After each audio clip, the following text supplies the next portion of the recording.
अपना डोगरी चैनल दे lockdown special education programme के तहत चला करदी एक स्पैशल श्रृंखला बेसिक्स ऑफ बायोलॉजी के 5वें लैसन च तुंदा स्वागत है। तुसें सारें गी मेरा जानी देवेंद्र ठाकुर का प्यार भरोता नमस्कार। दोस्तों, पिछले लैसन च असें मैथड्स ऑफ न्यूट्रिशन के बारे च गल कीती ही।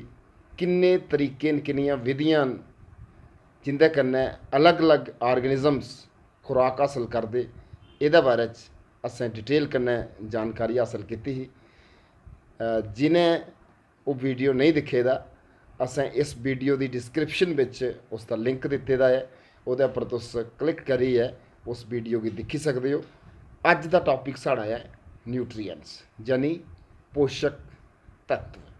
कि पोषक तत्व होंदे केह् न, वट आर द न्यूट्रिएंट्स।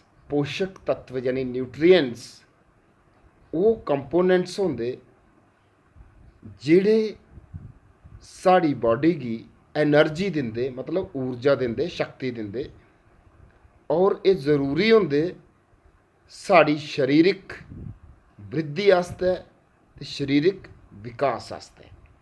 हुण दोस्तों, अगला प्रश्न ये उठदा कि न्यूट्रिएंट्स किन्ने प्रकार दे होंदे। तो अस इहदी क्लासिफिकेशन दौं आधारां उपर करने आ। एक on the basis of juices ते दूआ on the basis of chemical composition. तो पहले जूसिस के बारे च गल कर लैने। जूसिस का मतलब है उपयोगिता। तो जूसिस के आधार उपर सारा कोला पहले जिहड़े न्यूट्रिएंट्स अस रखने आ ओह न एनर्जी गिविंग न्यूट्रिएंट्स, ऊर्जा देने वाले।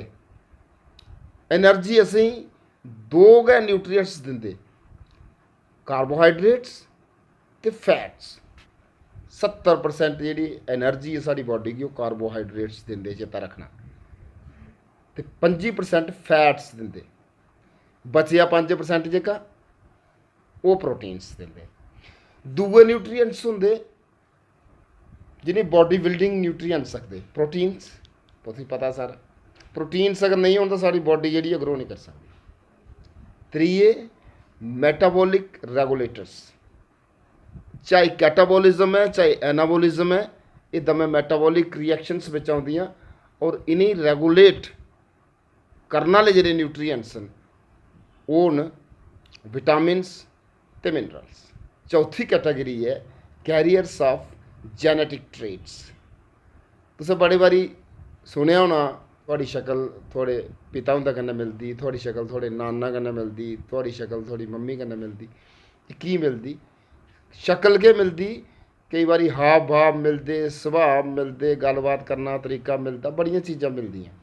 कई बारी तो बीमारियां भी आई दियां पिछों क्वालिटियां भी मिलदियां। ये ट्रेट्स जेह्ड़े एक जनरेशन कोला दूई जनरेशन तक पहुँचाने आस्तै भी न्यूट्रिएंट्स के कम करते। तो इंदे च मेन आइए न्यूक्लिक एसिड्स, जिंदे च DNA और RNA जेह्ड़े एनिमल बॉडीज मुख्य रूप से पाए जाते। DNA ते RNA दे उपर डिटेल कन्नै गलबात अस अगले आने वाले लैसन च करगे। हुण अस दूई क्लासिफिकेशन की गल करने। Classification on the basis of chemical composition. Chemical composition के आधार पर न्यूट्रिएंट्स की अस 7 कैटेगरियां च बंडने। Carbohydrates, fats, proteins, vitamins, minerals, water ते रफेज। तो इंदे चा 3 कार्बोहाइड्रेट्स, फैट्स ते प्रोटीन्स असें ज़्यादा मात्रा च चाहिए होंदे। इस गल्ला नहीं मैक्रो न्यूट्रिएंट्स भी आखते। और इ'यै न्यूट्रिएंट्स न जिंदी डाइजेशन होंदी साड़ी बॉडी च, और कुसै भी न्यूट्रिएंट दी बॉडी च डाइजेशन नहीं होंदी, और कोई भी न्यूट्रिएंट पचदा नहीं है साड़ी बॉडी च। ते अगले दो जेह्ड़े विटामिन्स ते मिनरल्स, इन्हें अस आखने माइक्रो न्यूट्रिएंट्स, क्योंकि ये साड़ी बॉडी की घट क्वांटिटी च चाहिए होंदे। ये डाइजेस्ट नहीं होंदे साड़ी बॉडी च, लेकिन डाइजेशन की जी प्रोसैस है वो बहुत हैल्प करती। अगली कैटेगरी च है वाटर।